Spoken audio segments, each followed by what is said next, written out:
Lots of people are on wildcard in Game Week 8 because of the fact that there was international break and lots of people aren't happy with their teams. But in reality, if you're wildcarding, you don't want to just be wildcarding to the template team. You're not going to make up any ground. So what's the most important thing you need to do this week? Watch this video for your Game Week 8 differentials, where I pick out, hopefully, some absolute doozies that are low owned, under 10%, some right on 10%, that are going to boost your rank and hopefully soar you up those overall rankings, which is, at the end of the day, what everyone is hoping to do, including myself. And I've got 3 free transfers, and I'm looking at all these blokes that I'm peddling in this video today. With that being said, if you like the content, you know what you need to do. Smash a like on the video. Leave me a comment with differentials potentially I might have overlooked this week, that potentially I should have looked at.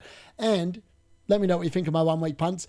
I finally got one right last week, which was kind of nice. It was a small return, but it is what it is. And with that being said, if you haven't already joined the family, please consider smashing that subscribe button. And with that being said, let's get into it.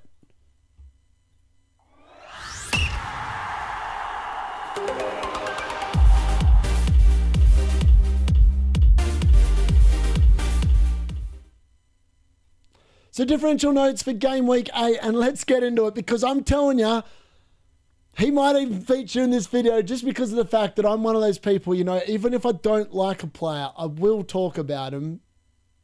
But let's talk about Dominic Calvert-Lewin, man.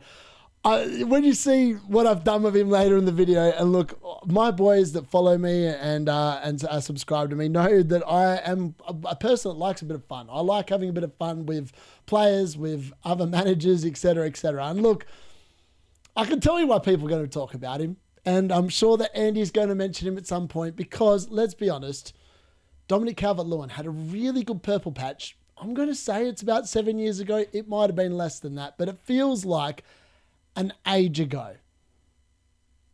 Okay. Yeah. I don't even know what else to say other than I'm okay. If you want to go to Dominic Calvert-Lewin, by all means. If you want to believe the hype train, by all means. You will not hear me saying he's a good pick. However, I'm covering him today for the benefit of the fact that, you know, he does have good fixtures, and if you believe in fixture play, and look, I believed in fixture play until Nottingham Forest defence did nothing for me this season, and Ollie Watkins and Rogers did pretty much nothing for 7 game weeks. What does everyone think that makes Dominic Calvert-Lewin going to do better than those players? I don't know. Teams have got fixture runs at the moment that you need to be aware of, and we look at the fixture difficulty rating very shortly. Are Leeds, West Ham, Chelsea, Wolves, Burnley, Arsenal, Man City, and Brighton. The fixtures I would be targeting, though, this week are Forest versus Chelsea, because I just think Forest are in free fall, and if Andrew's still in charge by the time the game comes around, this could be it for him in that early kickoff. He could be sacked on Saturday night, I reckon. Man City versus Everton. I think you should target that. I don't see Everton scoring without Jack Grealish being ineligible to play in that game. Leeds versus Burnley. I think there should be some good points on offer here, I think. Sunderland versus Wolves. Ditto. A couple of the relegation fodder teams taking on each other. Always screams a few points for someone. Don't know who. West Ham versus Brentford. Again, I think this is a good game for Nuno to get his first win and get that club up and running. They're the fixtures I think that you should be tackling this week and looking there. Now, lastly, the DC narrative is starting to change. Why? Because we've had 8 clean sheets in the last 3 game weeks. Now, if you're not keeping clean sheets, what does that mean? All of a sudden, baby, the attacking returns are back, because the attacking returns trump the DC 2 points. And with no clean sheets, you know what always wins? It's attacking returns. And that's what I'm here to start peddling about again. And some players this week, particularly when we get to the defenders, are in there because of their attacking potential. There's no DC gurus this week. It's all attacking returns. It's onwards and upwards. The clean sheets and the likes of the DC heroes are being put back in the box they rightfully deserve to be in the box that I don't care about. Let's bring back the attacking returns. And with that being said, let's just get into the fixture difficulty rating, what we can find out from it this week. So no adjustment at the team that's at the top of the ticker for me at the moment. Arsenal is still there. And look, there is a couple of things that needed to be changed. And I don't know why FPL, the official website, is so poor at changing the fixture difficulty rating, and it takes them so long to do so. I do not know why that is the case. But Nottingham Forest should not be a grey fixture at the moment. They should be green. They should be literally green. Wolves, regardless if they're home or away, should be green. Brentford, there's an argument to be had there. Liverpool are definitely not a dark red fixture anymore. Like, at all. They're red. Maybe they're red. They should be just red. If you go to Anfield, I actually think Man United might actually get something from that game, which is just stupid, but I just don't think it's as hard as it was last season. Liverpool just don't know how to defend at the moment. There's other teams as well that I think should be harder. Like, I think that Sunderland at home, Leeds at home should not be the easy green. I think there should be a grey fixture. Yes, away from home, green, but at home, I think potentially it should be grey. Aston Villa, going away to them should not be a red fixture at the moment. Yeah, and there's other ones like Newcastle, I think, that probably should be red for home and away. Their defence is so elite, it's ridiculous. So I think they need to be a bit quicker at updating because, like, you've had 7 game weeks worth of data. It's not really that hard for me. So I've still got Arsenal at the top. Leeds are still in second with those two nice fixtures straight off the bat there. Chelsea sneak up into third. In reality, they're probably going to go to the top next week, depending on how they go against Forest and injuries, etc., etc. Newcastle stay in 4th. Wolves are into 5th. Man City 6th. West Ham 7th. Brighton just stay there. I would put them normally higher, but they've got Newcastle at home, and they haven't actually been doing that well. So it's hard to put them any higher at this moment in time. Spurs obviously dropped down to the mid-range there. They haven't got any green fixtures coming up, but their fixtures are a bit middling, let's be honest. Brentford are starting to rise up. Sunderland are starting to go down the other way. Man United are going to go up after this week. After that Liverpool game's out of the way, they're sweet. A bit like Everton, there's going to be some movement with those two clubs for game week 9. Nottingham Forest, I was going to put them lower, but in reality, it's only the Liverpool fixture in 12 that's ridiculously hard. They're just crap at the moment under Ange. Burnley is starting to rise up. It's just, they're Burnley. That's why I haven't put them any higher. This is my fixture difficulty rating, let's be honest, and what I think for the teams. Bournemouth, I've got them quite low down because their fixtures actually aren't that easy. Like 3 of the next 4, Crystal Palace away, Man City away, Aston Villa away. I mean, in theory, Aston Villa away might not be that hard. Yeah, I think game week 12 and 13, though. You can start seeing the fixture swings in game week 12 and 13. For a few teams here, there are some significant changes, which is why, if you haven't already wildcarded, game week 12 is looking like a very juicy time to do it. Liverpool, obviously, their fixtures aren't overly ideal. Crystal Palace ditto. Aston Villa now have got them second last, just based on their form and the fixtures they've now got coming up. And Fulham still stay last. I haven't been impressed by them one iota, and I don't see Anderson keeping a clean sheet anytime soon either. So, yeah, with that being said, let's have a look at the differentials for game week 8. So the goalkeepers remain unchanged for this week. Now, Pope is now officially on 10%. So he's not going to be featuring from after this week because as I made this video, he's literally sitting on 10%. By the time I make this video next week, there's no way he's going to be under 10% anymore. He's just elite. 7 starts, 5 clean sheets, 2.71 per saves per game, 0.71 expected goals conceded. They've played Liverpool. They've played Arsenal. Like it's not like they haven't played anyone good. They're just an elite defence this year, and they have to start being recognised for that. And Pope is just a no-brainer. I'm so glad that I went for the Pope-Burn combo on Wildcard 6 than the Raya-Gabriel combo. Like, I do regret not going with an Arsenal defender, and probably it's going to be Timber that I would say is the one I would regret, but that's not for this video. This is differentials. But I just think Pope, if you're on wildcard, that is the goalkeeper I'd be buying. I would also then be pairing him up with Petrovic, probably because he hasn't risen in price. He's still on 4.5 compared to Roofs. Now, if Roofs was still 4.5, I think there's a real argument to be had there. There's even an argument you could look at Areola for 4.3. With Nuno coming in, you would expect him to tighten him up defensively, and he could become an option moving forward. But at the moment, we haven't seen that defensive solidity come in for West Ham. So for that reason, he doesn't feature. But Petrovic, Roofs, there's not much to split him. I put Petrovic above just because of the fact I think Bournemouth will be a better team long term, and he costs 0.1 million less. But other than that, there's not much. There's barely much to spend. Obviously, Bournemouth's defence are conceding a lot less XG, which is always a positive thing compared to Roofs. And then Henderson, I've still got him at number 4. Now, you could say Donnarumma is stiff to miss out. I just don't think that it's worth wasting a spot in the City from the City team on the goalkeeper, like in FPL. That's why he doesn't feature here. So again, it is Henderson. There's a good chance he comes out of it next week. I'm not overly convinced by the fixtures for him really at the moment, but I've just left him in for this week because he's just an elite goalkeeper and he keeps getting the job done. And Crystal Palace, I know they lost last week, but they've been an amazing, one of the form teams this season so far. So on to the defenders this week, and look, it is my big boy, Big Dan Burn. Shout out to FPL Nightmare, who just loves when Big Dan Burn gets a shout out like that. Now, he's just been great. I mean, I've got 11-pointer for me, and I called him as my number one defender for differential last week, and he stays there again this week. I think he's going to be great. Yes, he played left back in that game against Forest, and he didn't get anywhere near the DC threshold, but if he's going to be having an assist, I'd rather him getting an assist like he did in this game than he did the DC contribution. Ideally, he'd marry them both together and get +5 points, plus the clean sheet, plus the bonus. I'm just being greedy now, let's be honest. But Dan Burn, he's great. I think potentially he might even get over 10% this week as well. I'd say he's probably likely to rise again. 8.29 defensive contributions per 90, which is pretty good. But it's just the clean sheets. Newcastle are just keeping clean sheets. Eddie Howe's got him so well defensively drilled at the moment. I honestly think that they can keep a clean sheet in the next 4 games pretty damn comfortably. They might even get one against Man City. Like, they just look so good at the moment. They've even had injuries. Burns like a lock. Eddie Howe loves him. What is there not to love? At some point, he's going to score a big towering header as well, just to make it even sexier for us. Then comes in Vardiol. Now, Vardiol, I'm surprised he's only 5.6% ownership. I'm not even going to lie. Like, lots of people saying you need Arsenal defenders. Why not go for Vardiol? He obviously has started to increase his goal threat, 0.09 expected goal involvement per 90 now after he's got that assist in his 4th start of the season. He's had 2 clean sheets from the 4 starts, 1 DC, so he's gone at 25% there. He's on 7.96 on average per 90.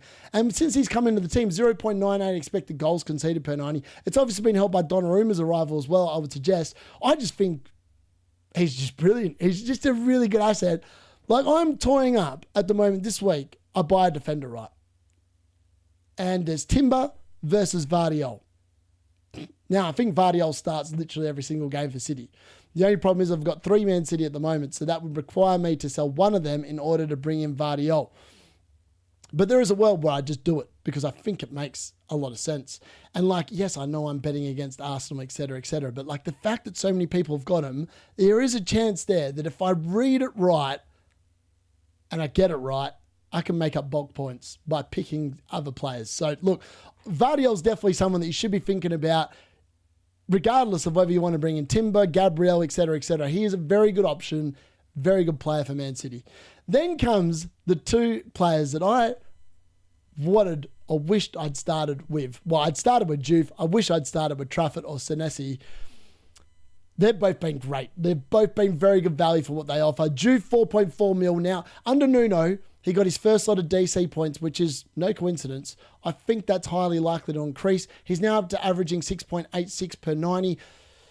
West Ham's goals expected conceded per 90 is still not ideal at 1.61, but I do expect that to improve. Gameweeks 8 to 12 looks amazing for West Ham. Let's be honest. They've got a really nice run of fixtures. Brentford at home, Leeds away, Burnley at home, Newcastle at home, Bournemouth away. Like, there are some really nice fixtures in there. I do expect him, and he's already got 4 assists from 7 starts. He's literally getting an assist every 2 games. So, yeah, and I do expect the clean sheets to come. And if that comes, we're going to see those double-figure hauls like we saw when he got one of those assists and he got that 10 points. I think he's great.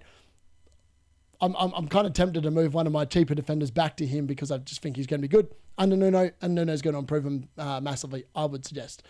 Truffert. Lots of people talking about Senesi. Now, Truffert, I know he's only got 1 assist, and that's half of what Senesi's got, but he's really good for underlying bonus. When they've kept clean sheets, he's been involved in them. He's got a couple of 9-pointers already. He's been great value, let's be honest. His DC numbers, again, not overly fabulous, 6.57, but I know they've only kept 3 clean sheets, but expected goals conceded per 9 is 0.91, and he's got an XGR of 0.07. He's a really good alternative to Senesi. Now, you could sit there and say, if you've got a third Bournemouth slot, you could go Senesi, Truffert, and Semenyo. I probably won't be doing that until game week 12. But if you're buying between Senesi and Truffert and you wanted to save 0.5 mil, I think Truffert's a great option. And I think long term, he's actually going to be really good as well. And he's definitely nailed. Like, no one's taken his spot in that team. They're not in Europe. There's many things there to get quite excited about, I think, moving forward. So on to the midfielders, and it is the number 1 midfielder that's ranked at 6.5 million and below. and that's Sarr. He's just such good value. 6.4% ownership. Look, he's had 5 starts this season, and he's got 4 attacking returns from those 5 starts. 3 goals, 1 assist, 3 clean sheets. He's going at an XG of 0.61 per 90. Yeah, you heard that right. It's 0.61 per 90. It's better than a lot of forwards in the game. 0.06 expected assist per 90. The DC is nothing to write about. And the fixtures are really quite irrelevant to Sarr. He's quite fixture-proof in terms of who he scores goals against. We obviously saw him do really well against Liverpool. We saw him again get an assist away against Everton, and that's off the back of his injury. I don't think there's much to really worry about here. Yes, Crystal Palace are going to be in Europe, but I just think he's going to be really good. And I said at the start of the season, he'll be the top scoring 6.5 million midfielder, and I stand by that. I think over the first 7 game weeks, we've seen what Sarr's all about, and there's no doubt that his ownership's going to continue to rise, let's be honest. And he is an option that I kind of forgot about in my transfer plans I did yesterday, that now I'm looking at it, I'm like going, maybe he's the man. Like, maybe he is the man I actually want to go for right now. Yeah. Then Paqueta. Now, Paqueta, some people will say, look, why are you promoting this idiot? Well, lots of people like Ilian Ndiaye. Now, everyone knows I don't like Ilian Ndiaye, but Paqueta costs 0.6 million less, and he literally does the exact same thing as Ilian Ndiaye. He's very good for underlying DC points. He's actually racked them up a few times. I've accidentally stuffed that up. I think he's racked them up 3 times. So, look, he gets them quite consistently. 0.23 expected goals per 90, 0.13 expected assists per 90, which, from my knowledge, is higher than old mate Ndiaye's. I could be wrong. I could be making that up. I'm not sure. But DC per 90, 9.62 is really good as well. And he's obviously had the 2 goals from the 7 starts. I know one was from the penalty spot, but Ilian Ndyaye's had 3, and one of them was from the penalty spot, and you're paying 0.6 million less. And let's be honest, West Ham's fixtures for the next 5 are better than Everton. So why not just take a punt? He's literally playing 90 minutes. Again, not in Europe, so what's not to worry about? Now, you could say, why is Rice not there instead of Saka? But Saka's literally on 10%, and I was like, he ain't going to be on 10% next week, so let's cover him now. Rice will definitely be under 10% next week, and I can cover him then. Saka, 9.9 million, probably will rise to 10 million, I would suggest, before the deadline. 4 starts for 2 goals. Now, if he hadn't taken that penalty, it'd be 1 goal from 4 starts and a substitute appearance. Now, if he hadn't scored that, he would be on about 14 points for the season. Maybe not many people would be even considering him, but he did take a penalty. We don't know if it's going to continue. We don't know if it's going to be a rotation policy. No one actually knows, and I can't be none the wiser. I've got no words of wisdom for anyone here on this one. I would think that Saka's a better player than Gyökeres, so I would be inclined to say that Saka would be on him if he wants him, but I could be completely and utterly wrong. So I'm not even going to sit there and hang my head on it. But let's be honest, his expected assist is now back up to 0.38, which is really good. Now, I know he hasn't had an assist yet, but that is inevitably going to change if he keeps up those underlying numbers. 0.32 expected goals per 90. That obviously did include that penalty. So take that out. It is significantly less. But I just think he's going to be great. I don't know why. I think with Odegaard being out as well, it's just going to increase Saka's minutes. With Madueke out as well. I mean, let's be honest, the next run of 5 fixtures, if you get Saka starting in all of them and he gets at least 60 minutes, he's probably going to get 5 attacking returns over the next 5 weeks. So if you've got the money and you want to spend up, I can't say I wouldn't recommend it. I think he's going to be great. He won't be on this video next week because he'll be over 10%. Then Gordon, he probably won't be on 10% when you watch it, by the way. Now Gordon, people will say, why are you recommending this idiot? Is this FPL nightmare getting into the D-Unit's head, promoting his players? No, it's not. Because he's gone off him. 2.5% ownership. Now, he's done nothing. He's done absolutely nothing except getting himself sent off and get a -3, which was quite funny because FPL Nightmare had him and it doubled, obviously, and whatever. But 4 starts, 0 goals, 0 assists, 3 clean sheets. He's not getting points at the moment, but that's going to change. 0.4 expected goals per 90 means that at some point he's going to start scoring goals. Let's be honest. And if he's on the pitch when they do get a penalty, I think Gordon's probably taken over Walter Mata. 4.363 defensive contributions per 90, nothing to write home about. And his expected assist is nothing to write home about as well. But I do suggest that will improve with linking up play, getting better, the chemistry getting better with the other new players. that's going to improve as well. And let's be honest, Newcastle's fixtures from here on out, other than game week 12, are fantastic for a very, very, very long time. And if you're not going with Baltimore, I think it's a good idea to go with Gordon. That's just my personal opinion, and they feature both in this video, and I think they're both going to be very good assets. You can make a case that you should just go one Newcastle defender and get both of them, but I'm just recommending you probably get one and go with double Newcastle defense because their defense has been so good. And on to the forwards. And look, Jared Bowen is still number one this week. Now, he is my boy. I'm backing him in this week, and I'm telling you, I've got every confidence he does well against Brentford this week. I think he could be on track for a double-figure haul this week. I reckon he could get a goal and assist this week. So, yeah, 3 goals from the 7 starts, 1 clean sheet, 0.12 expected goals per night, 0.07. Actually, the worst of all these 4 players by a significant mile. I do expect his DC numbers per 90 to increase drastically under Nuno, though. But it's the fixtures you're looking at. He's the talisman of West Ham. When West Ham score, he's generally involved. Brentford at home, Leeds away, Newcastle at home, Burnley at home, Bournemouth away. Screams points to me, which means that Jared Bowen should be a very good pick. I would expect his ownership to go kind of back up to what it was at the start of the season over the next 5 weeks when those returns do start coming, because the fixtures are nice on paper, and I just think that they're going to click a bit better under Nuno than they did under Potter. And he scored 3 goals under Potter in a very dysfunctioning side, so I just think he's going to be great. Lock, set, forget, leave the keys.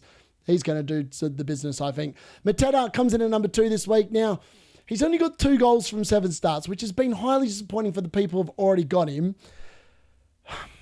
But his numbers are ridiculous. 0.63 expected goals per 90, 0.07. He really should be on at least 4 goals from the 7 starts. Now, he's missed a couple of sitters, which hasn't aided his cause.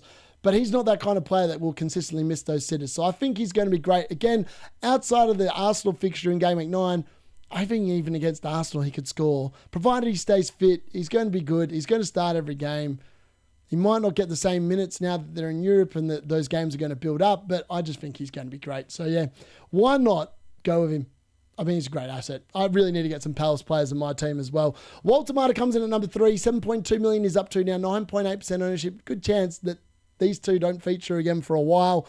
4 starts, 3 goals is an elite start for Newcastle. He scored in every one of his home games so far. Unfortunately, this game is away against Brighton, so maybe that's a sign that maybe he won't score this week and you can hold off till Game Week 9 for him. I'm not sure. But again, his underlying numbers exceptionally good. Now, it was boosted significantly by that penalty that he obviously put away in the last game against Forest, but he's up to 0.57 expected goals per 90, 0.04 expected assists. He's just going to be good. I think he's going to be good. Well, Vista pretty much being out for a little bit longer, he's just going to be great. And then, who's that guy there? That's Dominic Calvert-Lewin with my face on it. Now, I'm taking the mick because, you know, I don't mind a bit of a laugh. And this is a bit of a laugh. Now, Dominic Calvert-Lewin's got 4 starts, 1 goal, 1 assist, which when you think about it, he's scoring in 25% of his games this season, which is pretty good for Dominic Calvert-Lewin. Let's be honest, last season for Everton, he scored in about 10% of games. So, look, that's a significant improvement. With Burnley away, West Ham United at home, can he score at least 1 goal in the next 2 games? I mean, if I was a betting man, I wouldn't bet on him to score. I'd actually bet on him not to score. But I mean, his numbers aren't horrible. 0.34 expected goals per 90, 0.11 expected assists. You know, realistically, he probably is going to be on penalties, but will he score it if he gets one? I'm not sure. Yeah, the bandwagon. I'm telling you, I'd be more confident signing myself and putting it in for 5.5 million and 1.4% ownership and putting Dominic Calvert-Lewin in my team. But just because of the fact that we are not one of those channels, I am a channel that has a little bit of fun at some players and that, and obviously that's why and honestly, shout out to one of my boys in, that are one of my subs, Luke, who pretty much did that for me. He just gave me the photo and I put that in for a bit of a laugh. Hopefully you've enjoyed it. Hopefully that doesn't make you think I'm an idiot. If it does, by all means, if you found that funny, by all means, let me know in the comments as well. But yeah, let me know if you're going on a Dominic Calvert-Lewin punt, or do you just wish it was the D-Unit in a Leeds shirt? Actually, that would never happen because I'm a United fan. But if that was me, would you sign me instead of Calvert-Lewin? Would you feel more confident with me shooting at goals or Dominic Calvert-Lewin? FYI, I scored a lot more goals than him in the last few seasons. So who knows? Maybe you should go for me instead. Oh my God, I'm going to stop now because you're going to press the unsub button if I continue on any longer about that. All right, on to my Game Week 7 review, best 1 week punts. Now, let's be honest, 3 of them again sucked. I mean, I've had rotten luck picking the players for this section. So I'm not picking anyone from the same team moving forward because every time I double up on a team, they do absolutely crickets and it's worked no good. Now, Matty Cash didn't get the business done, 2 points. I mean, they conceded a goal against Burnley at home. That was, well, you could say it was unlucky, unfortunate, whatever you want to call it. Just not ideal. No good, 2 points. Phil Foden now, he had over 0.5 XGI in this game, 0.2 something expected goals, 0.2 something expected assists, and blanked. I mean, he had 4 chances in the first half. He beat in return. So it wasn't a good shout. It was another foul pick. Phil Foden, that's 2 weeks in a row that I've featured you in the best 1 week punts. In 2 weeks, you've sucked ass. And Boomo, finally, my boy, one of my boys, finally getting the job done. It was a very nice assist to Mason Mount for his goal. Very good cross. And look, the underlying stats from Boomo are great. He just hasn't quite got the attacking returns. He's now on 1 goal and 1 assist from 7 games. I do expect that to improve. Maybe not against Liverpool, but post-Liverpool, I expect him to go on a bit of a nice run. I think they're going to continue creating chances of him and he should be good. Ollie Watkins, after scoring against Fulham, who seemed to be the easiest defence to score against, really struggled against Burnley and didn't do a hell of a lot. And yeah, I mean, if I had him still on my team, I'd just be flicking him straight out the door. I wouldn't be surprised if he's down to like 1% ownership before the start of Game Week 8 because he's just been bang average. And again, he stunk it up against Burnley, a bit like what Villa have been doing all season long. And on to my best 1 week punts. And look, some of these guys did not feature in the differential section because of the fact that I wanted to talk about him here. Now, Chalobah, I held during his suspension. I copped the price drop. Why? Because the fixtures are unbelievably good. They've got Forest away, which should be a nice fixture. Sunderland at home, a nice fixture. Tottenham away, interesting. Wolves at home, beautiful. Burnley away, fantastic. I mean, between now and Game Week 13, when they've got Arsenal at home, there's no reason to think Chalobah cannot keep at least 3 out of 5 clean sheets. There's every chance he adds to his 2 goals and 1 assist he's already got. And let's be honest, he's going to next year 0.24 per 90. That's unbelievably good. His XGC per 90 is 1.01. He's very close to the 10 DC per 90 as well. There's so many avenues to points for Chalobah. He's got to be the number 1 defender pick for me this week. I'm just hoping he delivers because he's in my team as well. Then Anthony. Now, I know he's currently yellow flagged in the game, 75% chance because he's got a knock. But if there was a game that he was ever going to return against, it's Leeds at home, followed by Wolves away. I mean, he could be on here 2 weeks in a row, especially if he returns this week. 6.8% ownership. He's been great. 7 starts, 4 goals. He obviously did go up before the 60-minute mark with that knock in the previous game, which was highly annoying for his owners. But look, the underlying numbers are still really good for him. 0.33 expected goals per 90, 0.1 expected assists. And he's pretty high on the DC threshold, even though he hasn't actually hit it yet this season. Now, the bloke that I didn't feature in the differentials, because I'm picking him on my best 1 week punts, is Declan Rice. Why? Because Fulham do not know how to defend, and I think that Declan Rice is probably going to get an assist at minimum in this game from one of his corners to one of those defenders who puts the ball into the back of the net against Fulham, who just like conceding goals. Let's be honest. It seems like a pretty much of a no-brainer. 1 goal, 3 assists already this season, plus the 3 clean sheets, plus 2 DC contributions over that time period as well. So he's literally got avenues, again, multiple routes to points. He's great, 6.5 million. You save a bunch of money. Why not invest in Declan Rice? 8.6% ownership. He deserves to be owned by more people. And that run of fixtures is really good. And maybe it's just better to pick the lower owned, the cheaper Arsenal players so you can spend money elsewhere. I mean, he's outscored Saka by 20 points. He's outscored Eze by 18 points for the season. Why not go with Declan Rice? And then my boy Jared Bowen, I'm very convinced he's going to be great this week against Brentford at home. I'm very convinced he's going to get the job done. I'm hoping so. I've got Chalobah and Bowen on my team. If they both pop off, they're both under 10% ownership, I'm finally going to be making up some decent ground on all those teams above me. So I'm backing him in. I think he's going to be great. He's going to be great.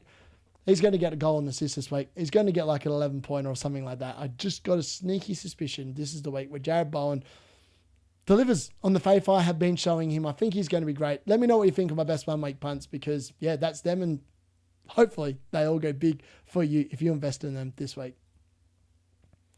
So that brings you to the end of my Game Week 8 differentials. Hopefully you've enjoyed that content. I've hopefully given you some food for thought about players that are under 10% owned, that do have really good fixtures coming up and are getting returns, and potentially, or they might be about to get returns in the case of Anthony Gordon and a couple of other blokes that have been a little underwhelming to begin the season, but hopefully now they're going to kick on and deliver the faith. Let me know if I'm missing anyone else. Let me know if there's anyone you want me to cover moving forward for next week's differentials, because I will take that into account and look at the fixtures and see if it aligns with where I was originally thinking.